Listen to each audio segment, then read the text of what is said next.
অন্য দিনের মতোই সোমবারও সবকিছুই ঠিকঠাক ছিল, নিয়ম মতোই চলছিল মাইলস্টোন স্কুল। কিন্তু হঠাৎই যেন সবকিছু এলোমেলো হয়ে গেল।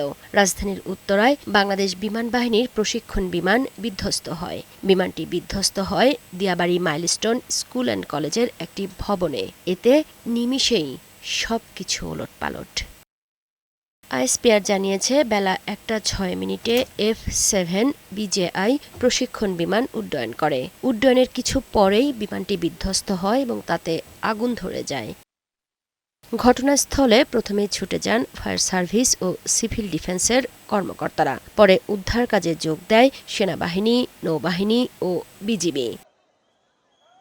বিমান বাহিনীর প্রশিক্ষণ বিমান বিধ্বস্তের ঘটনায় পাইলট, ফ্লাইট লেফটেন্যান্ট তৌকির ইসলাম সহ স্কুলের বেশ কয়েকজন শিক্ষার্থী মারা গেছেন। মৃতের তালিকায় যোগ হয়েছে বৈশাখী টেলিভিশনের রিপোর্টার লিওন মিরের তৃতীয় শ্রেণী পড়ুয়া ভাগ্নি ফাতেমার নামও।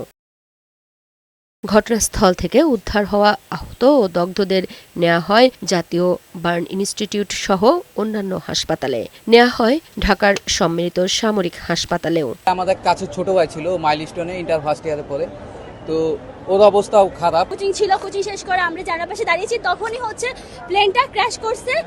ছোটদের 1 থেকে 6 পর্যন্ত এখানে ক্লাস হয়, ওখানে বাচ্চাদের তখন ওদেরও একটা ছুটি হয়েছে। দুপুরেই ঘটনাস্থল পরিদর্শন করেন সেনাবাহিনী প্রধান। পরে উদ্ধার তৎপরতা নিয়ে কথা বলেন ফায়ার সার্ভিস ও সিভিল ডিফেন্সের প্রধান। এখন পর্যন্ত আমরা 19 জনের ডেড বডি উদ্ধার করেছি। তারা বিভিন্ন হাসপাতালে আছে, এগুলি হিসাবটা চলমান আছে, যেহেতু দ্রুত উদ্ধার করে পাঠানো হয়েছে।